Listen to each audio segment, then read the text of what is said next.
Hello guys. आज हम flash beam या टी बीम में पढ़ने वाले हैं analysis of T beam. Analysis करने वाले हैं किसी टी बीम का या फ्लैश्ड बीम का एनालिसिस करने वाले हैं, जिसमें सीखेंगे मोमेंट ऑफ रेजिस्टेंस कैसे निकाला जाता है। सेकंड चीज़, सेक्शन को क्लासिफाई करना है, ठीक है। तो कि अंडर रीइंफोर्स्ड है कि ओवर रीइंफोर्स्ड है, ठीक है, कि बैलेंस सेक्शन है। तो इसमें दो कंडीशन हो सकती है, ठीक है। दो कंडीशन हो सकती है। जैसे कि कोई टी बीम है, ठीक है। फर्स्टली देख लेते हैं कि कोई टी बीम है, ये कोई बीम है, ठीक है। टी बीम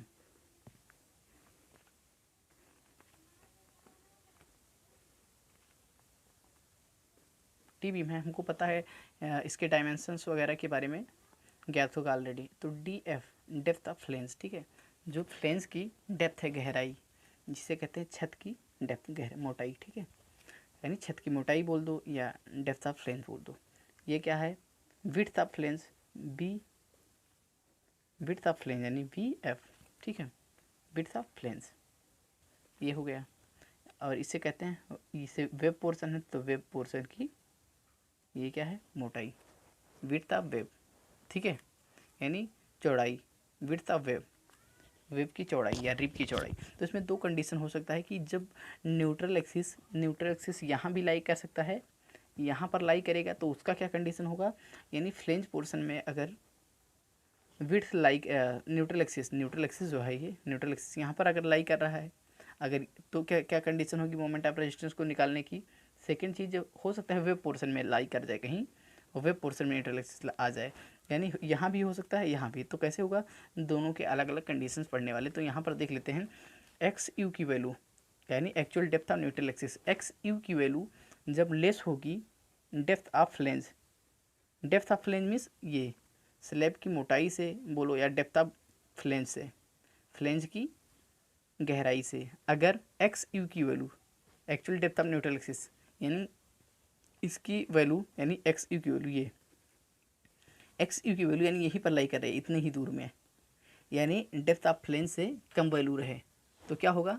तो ये हो जाएगा, यानी कि एक्स यू अगर लेस देन है डी एफ से, तो इसका मतलब है कि न्यूट्रल एक्सिस कहाँ पर लाई कर रहा है? न्यूट्रल एक्सिस लाई कर रहा है कहाँ पर? फ्लेंज में। यानी लिखेंगे यहाँ पर कि न्यूट्रल एक्सिस का पोजीशन या न्यूट्रल एक्सिस कहाँ पर लाई कर रहा है? फ्लेंज में, लाई कर रहा है, ठीक है। दो कंडीशंस बन सकती है। पहली चीज़ तो न्यूट्रल एक्सिस फ्लेंज में लाई कर सकता है, या एक्स यू की वैल्यू अगर ग्रेटर देन होगी डेप्थ ऑफ फ्लेंज से, यानी ये जो डेप्थ है इससे ज़्यादा वैल्यू आ जाएगी। जब ज़्यादा वैल्यू आ जाएगी, यानी कि एक्स यू की वैल्यू नीचे कुछ आ गई, इससे ज़्यादा बड़ी वैल्यू हो गई, किससे? डी एफ से। तो क्या हो जाएगा? इसका मतलब है न्यूट्रल एक्सिस लाई कर रहा है, लिखेंगे यहाँ पर कि न्यूट्रल एक्सिस लाई करेगा कहाँ पर? वेब पोर्शन में। न्यूट्रल एक्सिस वेब पोर्शन में लाई कर रहा है। यानी इसमें इसका मोमेंट ऑफ रेजिस्टेंस कैलकुलेट करने के लिए फर्स्ट ये क्लासीफाई करेंगे, ये डिटरमाइन करेंगे कि जो न्यूट्रल एक्सिस है कहाँ पर लाई करेगा, ठीक है। क्योंकि दोनों के जो स्ट्रेस डायग्राम ड्रॉ करेंगे, दोनों की स्ट्रेस डायग्राम में बदलाव रहेगा, ठीक है। तो उसी के अकॉर्डिंग क्या होगा? जो होता है क्या कहते हैं, मोमेंट को रजिस्ट करने की क्षमता, यानी कैपेसिटी, बेंडिंग मोमेंट को रजिस्ट करने की कैपेसिटी दोनों में चेंज होगा, ठीक है। तो फर्स्टली क्या हम आज यहाँ पर पढ़ने वाले हैं, फर्स्ट पार्ट में पढ़ने वाले हैं, जब न्यूट्रल एक्सिस फ्लेंज में लाई कर रहा है, यानी एक्स यू की value less than D F है।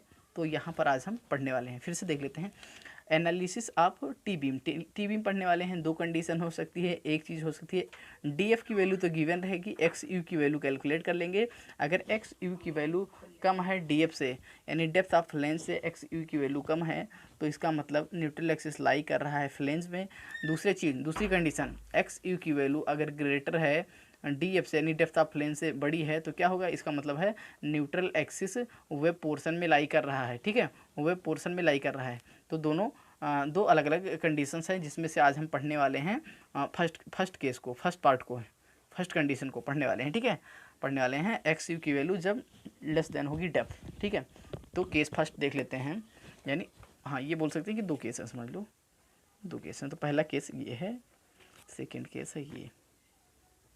तो हम आज यहाँ पर पढ़ेंगे फर्स्ट केस के बारे में पढ़ने वाले हैं। तो लिख लेते हैं केस फर्स्ट में।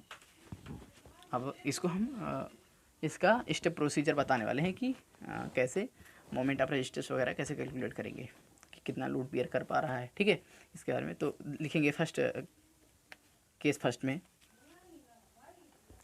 में एक्स यू की वैल्यू हमें पता है, हम इजीली कैलकुलेट कर लेंगे, ठीक है। तो क्या लिखेंगे, व्हेन न्यूट्रल एक्सिस, पहली कंडीशन की बात कर रहे हैं, यानी इस कंडीशन की फर्स्ट केस की बात कर रहे हैं, when neutral axis lie in flange, ठीक है, when neutral axis is in flange portion, is in flange portion, ठीक है, यानी जब न्यूट्रल एक्सिस की स्थिति या जब न्यूट्रल एक्सिस फ्लेंज में लाई करे, लिख सकते हैं जब न्यूट्रल एक्सिस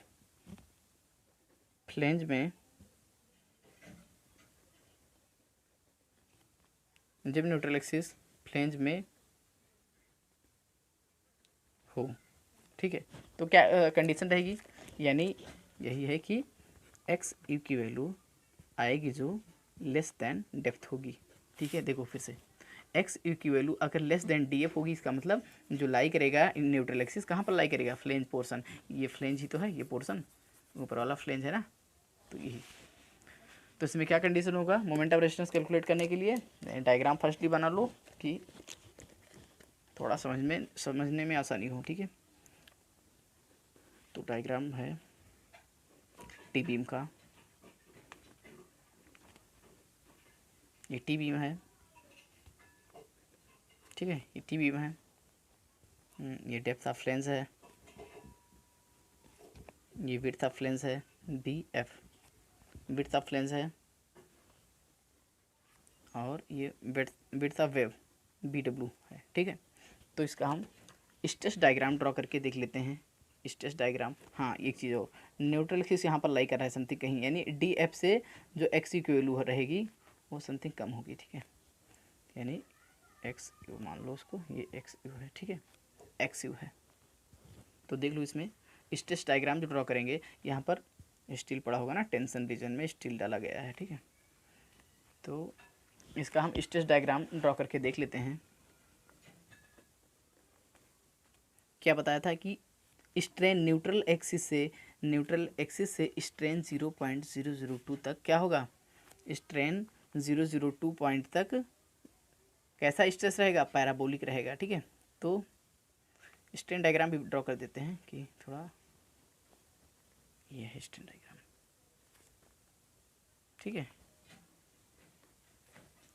तो इसके 0.002 पोर्शन तक क्या होगा, पैराबोलिक सेक्शन रहेगा, उसके बाद में रेक्टेंगल आ जाएगा स्ट्रेस डायग्राम, ठीक है, यानी कि यहाँ तक, ये सेक्शन कैसा रहेगा, पैराबोलिक, उसके बाद में रेक्टेंगुलर पोर्शन आ जाएगा, ठीक है, ये है। और स्ट्रेस यानी यहाँ पर स्ट्रेस कितना होगा, टॉप फाइबर पर बताया था 0.446 FCK, ठीक है। अगर ये भी बताया था कि कंप्लीट स्ट्रेस दो पोर्शन है ना, दोनों पोर्शन को अगर हम सॉल्व करने के बाद में हमारा वैल्यू जो आता था कंप्रेसिव फोर्स आता था, कंप्रेसिव फोर्स की वैल्यू आती थी सी की वैल्यू क्या आती थी 0.36 FCK, B into X U, ये मल्टीप्लाई में है, ठीक है, यहाँ पर स्पेस कम था इसलिए ऐसे लिख दिया है, 0 सी इक्वल टू लिखोगे, यानी compressive force, total compressive force लिखोगे 0.36 FCK into B into X U, ठीक है, ये एक्स यू है, यानी ये डेप्थ, ये जो पोर्शन है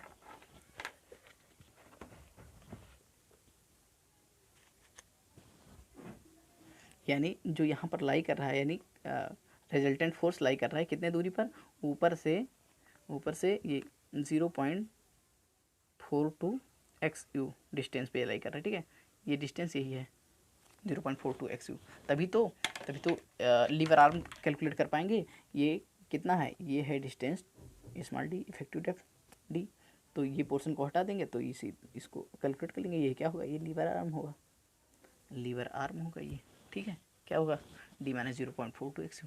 तो ये हो गया। यहाँ पर स्ट्रेस कितना होगा, टेंसाइल स्ट्रेस को टी से डिनोट करते हैं। हमको पता है क्या होता है, 0.87 FyST, 0.87 FyAST, ठीक है। ये सब ठीक है, ये हमको गिवन रहेगा।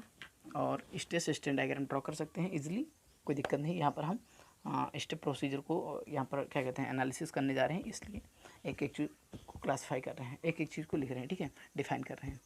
तो ये चीज़ें ऑलरेडी पता है हमें। ये 3/7 XU होता है ऊपर वाला, ये नीचे वाला 4/7 XU होता है, ऊपर ये 3/XU, जिसे X1 X2 बोले थे, ठीक है। तो तुम सबको पता है अच्छे से, ठीक है। तो अब हम आगे इसके देखते हैं कि फर्स्ट स्टेप में क्या फाइंड आउट करने वाले हैं। फर्स्ट स्टेप में फाइंड आउट करेंगे XU की वैल्यू, ठीक है। XU की वैल्यू यानी स्टेप फर्स्ट में सॉल्व करेंगे, सेक्शन को पता करेंगे, ठीक है। तो क्या रहेगा फर्स्ट स्टेप में, स्टेप फर्स्ट में हम सॉल्व करेंगे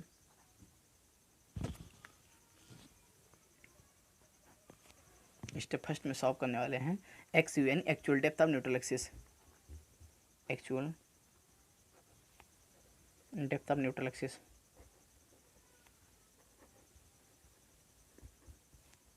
यानी XU की वैल्यू कैलकुलेट करेंगे, ठीक है। XU की वैल्यू कैसे कैलकुलेट किए हैं, ये हमको पता है। कंप्रेसिव फोर्स यानी ये कंप्रेसिव फोर्स C और टेंसाइल फोर्स T, इसको क्या कर देते हैं, इक्वल करा देते हैं, ठीक है। तो यहाँ से क्या होता है, यहाँ पर XU की वैल्यू कैलकुलेट कर ले जाते हैं इसलिए, ठीक है। तो लिखेंगे कंप्रेसिव फोर्स यानी C, compressive force equal to tensile force, ठीक है। Compressive force equal to tensile force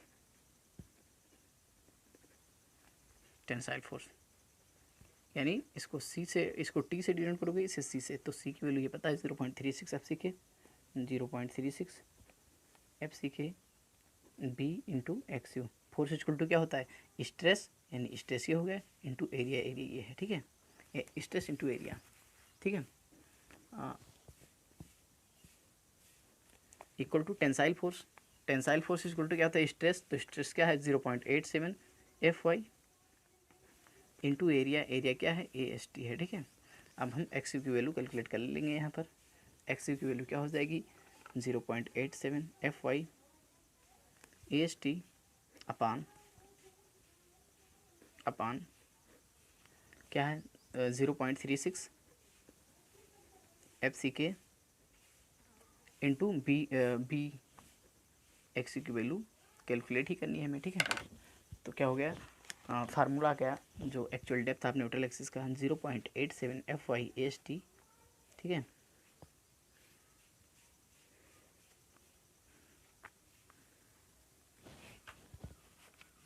actual depth of neutral axis हो गया, ठीक है। अब क्या करेंगे, कंपेयर करा देंगे कि क्या कहते हैं XU की वैल्यू, अगर XU की वैल्यू लेस देन है, इसके बारे में आज हम देख रहे हैं। XU की वैल्यू कैलकुलेट कर लेंगे कि XU की वैल्यू DF से कम है, तो फिर इसी प्रोसीजर को फॉलो करना है, ठीक है। इसी प्रोसीजर को फॉलो करना है। अगर XU की वैल्यू अगर ग्रेटर हो जाएगी DF, यानी कि इसका मतलब जो न्यूट्रल एक्सिस लाई कर रहा है वो वेब में लाई कर रहा है। इससे क्या पता चल रहा है कि न्यूट्रल एक्सिस वेब पोर्शन नहीं, फ्लेंज पोर्शन में लाई कर रहा है, ठीक है।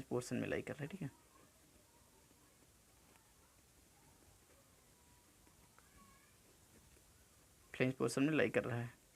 अब यहाँ पर सेकंड स्टेप करेंगे। सेकंड स्टेप में लिखेंगे critical depth of neutral axis, यानी एक्स लिमिटिंग को भी कैलकुलेट करना है, ठीक है। तो क्या लिखेंगे, critical depth of neutral axis या limiting depth of neutral axis. Second step में लिखेंगे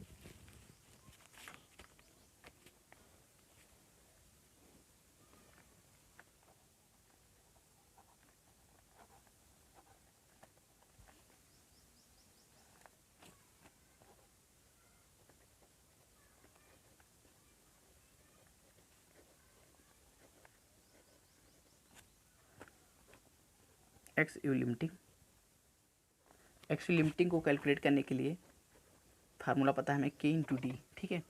के की वैल्यू हमें पता है स्टील के ग्रेड पे डिपेंड करती है, हमें पता है के की वैल्यू स्टील के ग्रेड पे डिपेंड होती है, तो लिखेंगे के की वैल्यू स्टील के ग्रेड पे डिपेंड होती है, यानी 3 स्टील के ग्रेड हम देखे हैं अभी तक कंक्रीट में, आरसीसी में, ठीक है। पहली 0.53 होगी जब ग्रेड यूज कर रहे हैं Fe250, ठीक है। 0.48 होगी के की वैल्यू जब Fe415 यूज़ कर रहे हैं, ठीक है, Fe415। एफ के की वैल्यू 0.46 होगा जब ग्रेड यूज कर रहे हैं Fe500, ठीक है। तो जो ग्रेड दी हुई उसी के अकॉर्डिंग के की वैल्यू पुट कर देंगे और लिमिटिंग डेप्थ ऑफ न्यूट्रलिसिस को कैलकुलेट कर लेंगे, ठीक है। थर्ड स्टेप में हम कैलकुलेट करेंगे मोमेंट ऑफ, नहीं क्या करेंगे, अंडर ओवर, और पता करना है तो क्या करेंगे, चेक फॉर सेक्शन को पता करेंगे। तो थर्ड स्टेप में लिखेंगे, थर्ड स्टेप में देखेंगे चेक फॉर सेक्शन, यानी सेक्शन को पता करने जा रहे हैं, चेक फॉर सेक्शन। हमें पता है सेक्शन तीन टाइप के हो सकते हैं, under reinforced, over reinforced, balance section, ठीक है। तो तीनों देख लेते हैं एक बार।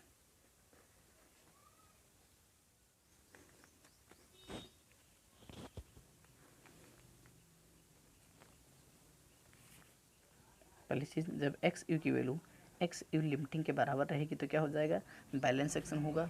एक्स यू की वैल्यू एक्स यू लिमिटिंग से कम हो जाएगी तो ये अंडर रीइंफोर्स्ड सेक्शन हो जाएगा। एक्स यू की वैल्यू ग्रेटर हो जाएगी एक्स यू लिमिटिंग से तो ये ओवर रीइंफोर्स्ड सेक्शन होगा, ठीक है। ये होगा बैलेंस सेक्शन जब एक्स यू लिमिटिंग के बराबर होगा, तो बैलेंस सेक्शन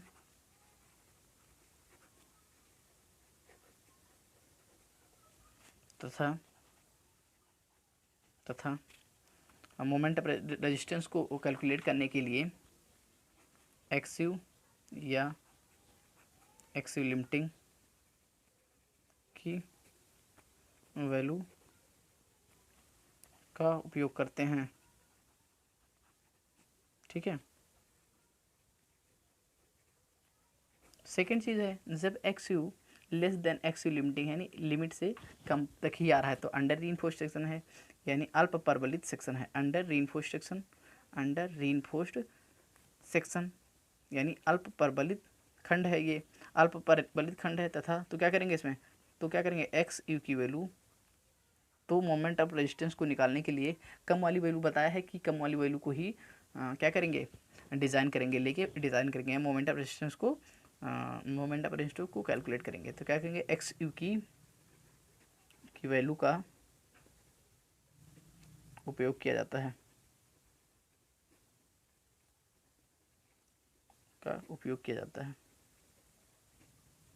ठीक है। नेक्स्ट चीज़ है, x you greater than x U limiting है तो क्या होगा, ओवर रीइंफोर्स्ड सेक्शन होगा, ओवर रीइंफोर्स्ड सेक्शन, ठीक है। तो क्या करेंगे, तथा इसमें कैसे कौन सी वैल्यू का यूज़ करेंगे, एक्स यू लिमिटिंग की वैल्यू के मान का उपयोग करते हैं, ठीक है। सेम होगा जैसे सिंगली रीइंफोर्स्ड बीम को डिज़ाइन करते थे, सेम उपयोग किया जाता है।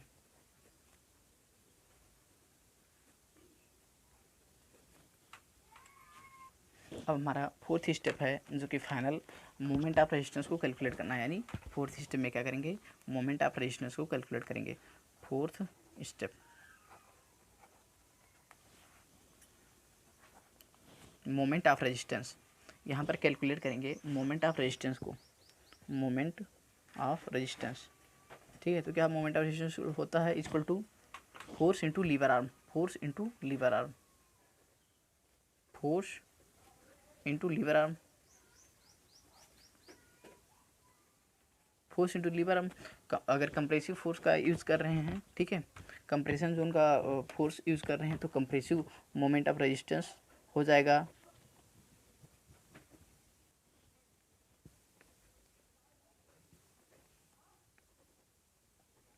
कंप्रेसिव मोमेंट ऑफ रेजिस्टेंस होगा, कंप्रेसिव फोर्स यूज़ करेंगे, कंप्रेशन जोन में फोर्स इनटू लीवर आर्म होगा, ठीक है, लीवर आर्म।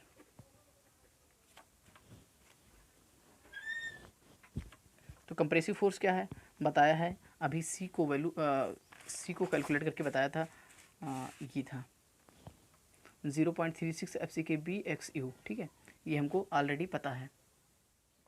जब LSM को स्टार्ट किया था तो फोर्स वगैरह को डिफाइन किया था, एक की एनालिसिस करी थी, ठीक है। तो फोर्स है, कंप्रेसिव फोर्स है 0.36 FCKB into XU into lever arm क्या होता है, लीवर आर्म होता है डिस्टेंस बिटवीन फोर्सेज, यानी कंप्रेसिव फोर्स और टेंसाइल फोर्स के बीच की दूरी, ठीक है।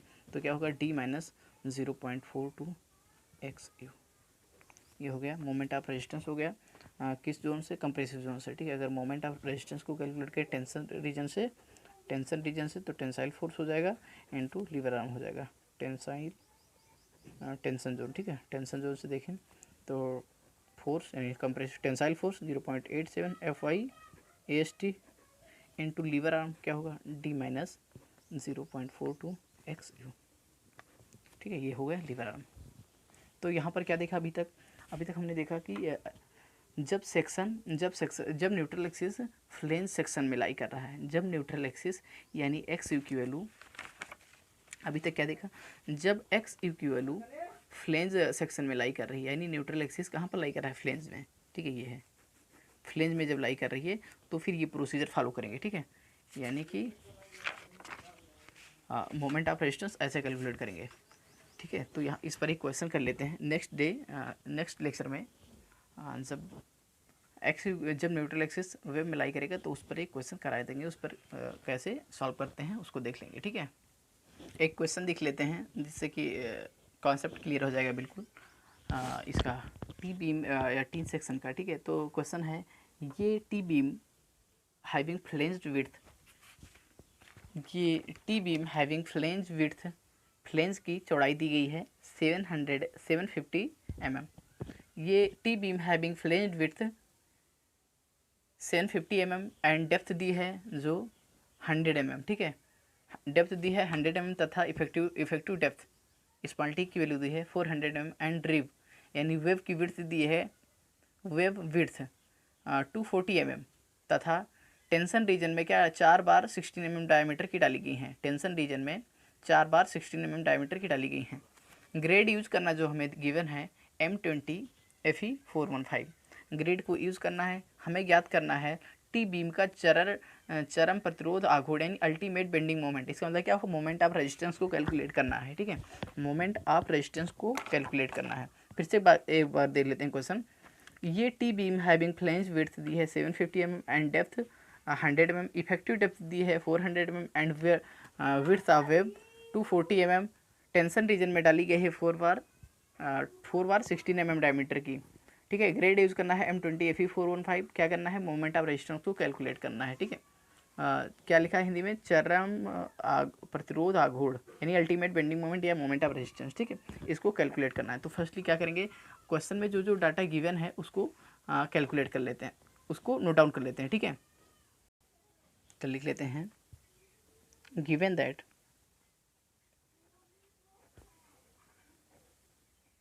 दैट जो वैल्यूज़ गिवन है उनको पहले नोट डाउन कर लेते हैं। क्या गिवन है, फ्लेंज की चौड़ाई दी है यानी विड्थ ऑफ फ्लेंज यानी BF की वैल्यू दी है 750 mm, और क्या दिया है, डेप्थ मोटाई दी है, फ्लेंज की मोटाई यानी DF डेप्थ ऑफ फ्लेंज, ठीक है, कितनी दी है 100 mm, और क्या दिया है, और है इफेक्टिव डेप्थ ऑफ ये बीम यानी स्मॉल डी की वैल्यू कितनी है 400 mm गिवन है, और क्या दिया है, वेव की चौड़ाई यानी विड्थ ऑफ वेव यानी वेव की चौड़ाई दी है 240 mm, ठीक है। ST दिया गया है, एरिया ऑफ स्टील कितना, ST गिवन है 4 बार 16 mm डायमीटर, ठीक है। तो कैलकुलेट कर लेते हैं ST की वैल्यू, ST इक्वल टू कैसे कैलकुलेट करेंगे, 4 × π/4 16 का स्क्वायर, यानी ये जो मल्टीप्लाई के हैं नंबर्स ऑफ बार है और ये एरिया एक बार का। कैलकुलेट करने के बाद में एस टी की वैल्यू आ जाएगी 804 mm स्क्वायर, 804 mm स्क्वायर। ठीक है, तो ये हो गया area of steel S T की वैल्यू। और क्या दिया है, ग्रेड दिया गया है M20Fe415, ग्रेड दिया गया है M20Fe415, ग्रेड जो दिया गया है M20 कंक्रीट का ग्रेड है, Fe415 दिया है स्टील ग्रेड। ठीक है, स्टील ग्रेड। कैलकुलेट क्या करना है, moment of resistance find out, यहाँ पर ऊपर लिखा है गिवन दैट, ये अभी हम लिखेंगे find out. Find out calculate करना है moment of resistance, moment of resistance को कैलकुलेट करना है। ठीक है, डायग्राम बना लेते हैं क्या है जो गिवन है, ये है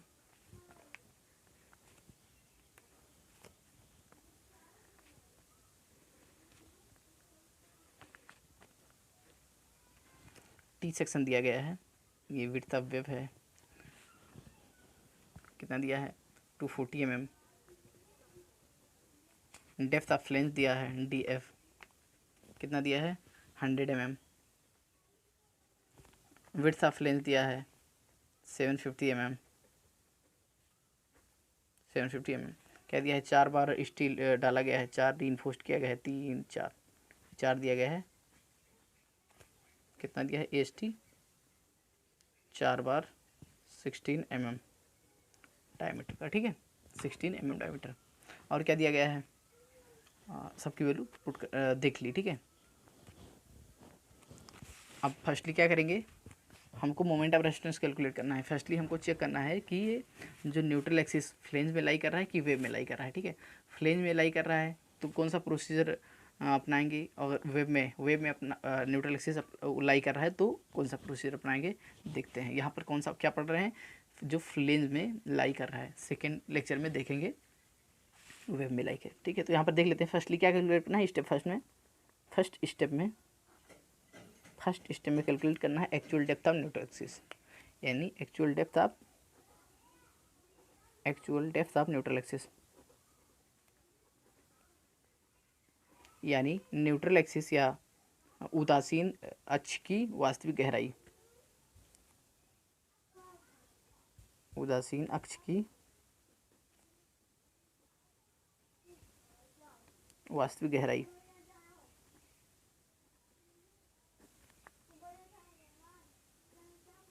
इसको कैलकुलेट करने के लिए बताया है प्रोसीजर क्या अपनाएंगे।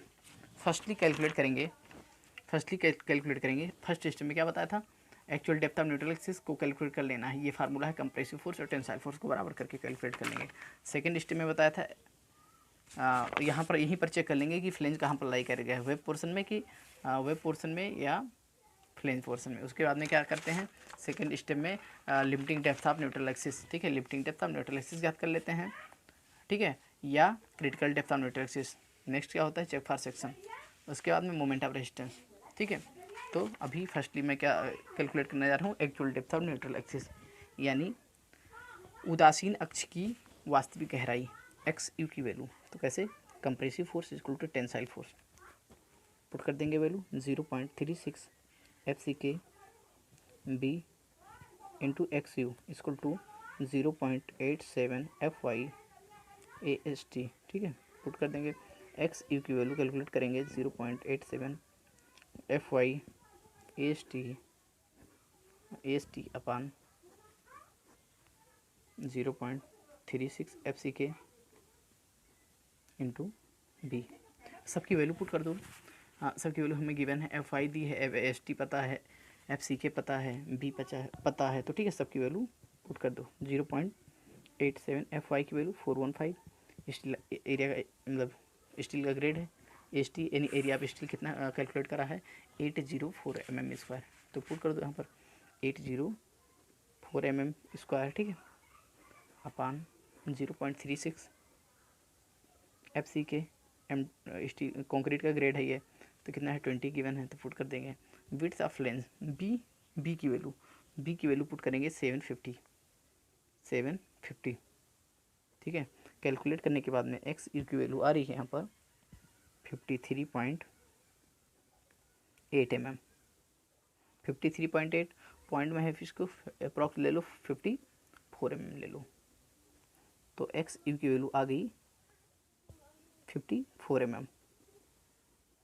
एक्स यू की यानी actual depth of neutral axis की वैल्यू आ गई 54 mm।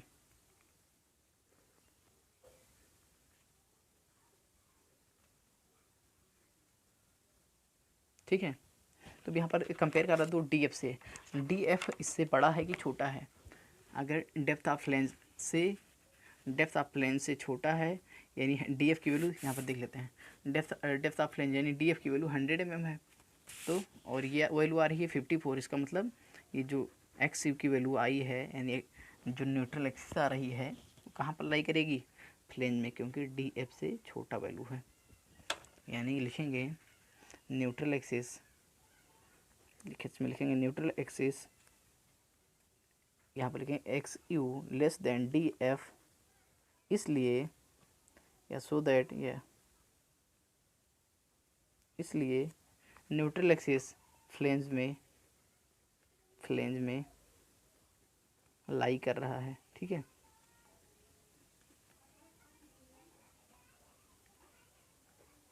सेकेंड स्टेप में क्या करेंगे, एक्स यू लिमिटिंग को कैलकुलेट करेंगे। स्टेप सेकेंड में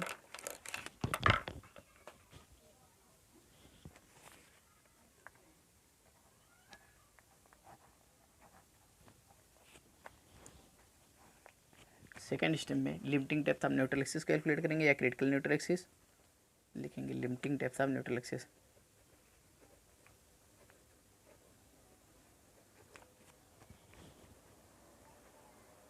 limiting depth of neutral axis यानी एक्स यू लिमिटिंग। फार्मूला होता है एक्स लिमिटिंग का के इंटू डी। ठीक है, यानी एक्स लिमिटिंग इक्वल टू क्या लिखेंगे, के इंटू डी। के की वैल्यू डिपेंड करती है on the basis of grade. के की वैल्यू किस पर डिपेंड करती है, स्टील के ग्रेड पर। स्टील के ग्रेड पर जब ग्रेड यूज़ कर रहे हैं Fe250, तो के की वैल्यू आएगी 0.53। Fe415 अगर ग्रेड यूज़ कर रहे हैं तो के की वैल्यू हो जाएगी 0.48। Fe500 ग्रेड यूज़ कर रहे हैं तो के की वैल्यू हो जाएगी 0.46। ठीक है, यहाँ पर ग्रेड यूज़ कर रहे हैं Fe415, तो एक्स लिमिटिंग की वैल्यू हो जाएगी, एक्स लिमिटिंग होगा, के की वैल्यू रख देंगे कौन सी, जिसको एडॉप्ट करेंगे 0.48, तो 0.48 इंटू डी। डी की वैल्यू पुट कर दो यहाँ पर 0.48। डी की वैल्यू गिवन है, 400 mm। ठीक है, 400 mm डी की वैल्यू कितनी गिवन है, 400 mm। ठीक है, तो पुट कर दो 400 mm, तो एक्स लिमिटिंग की वैल्यू आ जाएगी जो कैलकुलेट होने के बाद में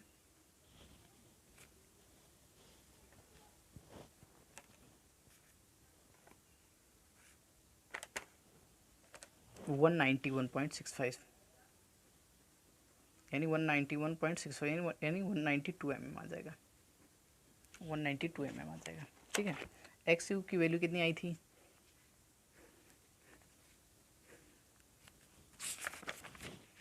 एक्स यू की वैल्यू आई थी 54। एक्स यू लिमिटिंग की वैल्यू आ रही है 195। इसका मतलब जो क्रिटिकल है या limiting depth of neutral axis है वो actual neutral depth of neutral axis से ज़्यादा है, यानी नो इशू। ये क्या है, अंडर रीइंफोर्स्ड सेक्शन है। तो थर्ड स्टेप में लिखेंगे चेक फॉर सेक्शन। चेक कर लेते हैं थर्ड स्टेप में क्या करते हैं, सेक्शन को चेक करते हैं कैसा सेक्शन है। ठीक है, तो check for section,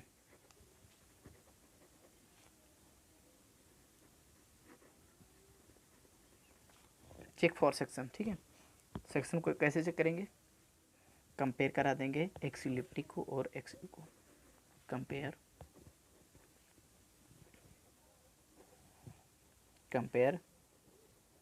x you तथा x U limiting, X you और एक्स यू लिमिटिंग को कंपेयर करा देते हैं। कंपेयर कराएंगे तो इसमें तीन प्रकार के हो सकते हैं, पहला अंडर रीइंफोर्स्ड, ओवर रीइंफोर्स्ड और बैलेंस सेक्शन। बट यहाँ पर हमें पता है जो एक्स यू की वैल्यू आई है 54 आई है और एक्स यू लिमिटिंग की वैल्यू आई है 192, यानी x you less than x U limiting है। तो क्या है ये अंडर रीइंफोर्स्ड सेक्शन, यानी जो क्रिटिकल न्यूट्रल एक्सिस है, critical depth of neutral axis जो अब ये जो आ रहा है यानी वास्तविक वो कम है। तो क्या लिखेंगे, ये सेक्शन कैसा है, under reinforced section, under reinforced section, under reinforced section है। यानी कि यहाँ पर कैलकुलेट करने के लिए कौन सी वैल्यू को अंडर रीइंफोर्स्ड सेक्शन है, यानी फेलियर कैसा होगा, ductile failure, ductile failure. Ductile failure means पहले कौन फेल होगा, पहले स्टील फेल होगा। और यहाँ पर वैल्यू कौन सी यूज़ करेंगे, एक्स यू की वैल्यू के मान का उपयोग क्या करेंगे, किस लिए, मोमेंट ऑफ रेजिस्टेंस को कैलकुलेट करने के लिए।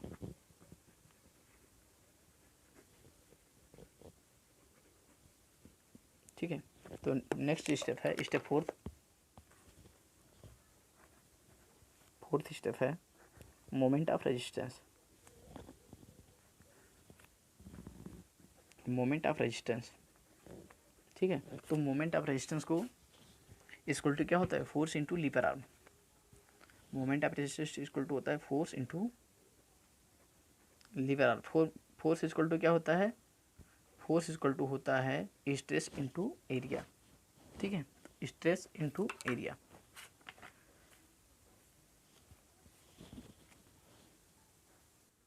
तो यहाँ पर अगर टेंशन रीजन से सॉल्व करें तो क्या होगा, फोर्स क्या होगा 0.87 FY AST into lever arm D minus 0.42 XU, ठीक है। XU कौन सी वैल्यू यूज़ करने वाले हैं यहाँ पर, XU की वैल्यू, ठीक है। तो पुट कर देंगे 0.87 FY की वैल्यू कितनी है 415, FE 415 ग्रेड यूज़ कर रहे हैं तो इसलिए 415 होगा, ठीक है। तो ये है 415 तथा AST एरिया ऑफ स्टील कितना आया है, एरिया ऑफ स्टील की वैल्यू आई है 804 mm², यानी पुट करेंगे 804। डी की वैल्यू पुट कर दूँ, डी की वैल्यू है 400 mm माइनस 0.42 XU की वैल्यू कितनी है 192, ठीक है। मोमेंट ऑफ रेजिस्टेंस आ जाएगा फाइनली कैलकुलेट करने के बाद में,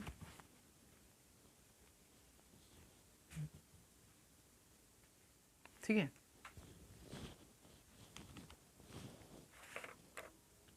zero 0.87 into 415 into 804 400 minus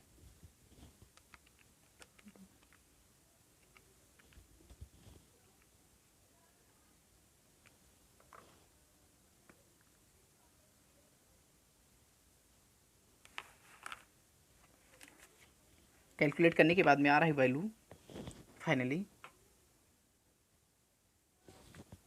XU की वैल्यू यूज़ करना है ना, तो XU की वैल्यू है 192 नहीं है कि ये तो XU लिमिटिंग की वैल्यू है, ठीक है। XU की वैल्यू है 54, XU की वैल्यू है 54, ठीक है। 54 पुट करेंगे, कैलकुलेट करने के बाद में वैल्यू आएगी 1095845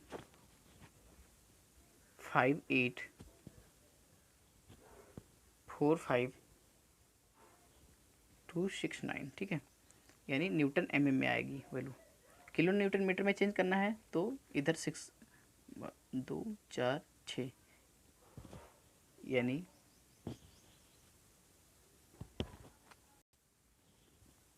यहाँ पर पॉइंट है, ठीक है।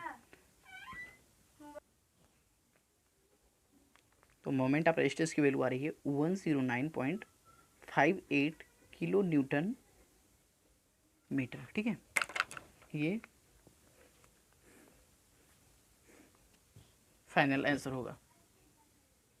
नेक्स्ट लेक्चर में सेकेंड कंडीशन को एनालिसिस करेंगे। सेकेंड कंडीशन क्या होगा, जब न्यूट्रल एक्सिस वेव में लाई करेगा। इसमें क्या देखा है, जब न्यूट्रल एक्सिस यानी एक्स यू की वैल्यू डी एफ से कम है, यानी कि जो न्यूट्रल एक्सिस कहाँ पर लाई कर रही है, फ्लेंज में लाई कर रही है, तो फिर एनालिसिस करा है, ठीक है, मोमेंट ऑफ रेजिस्टेंस को डिफाइन करा है।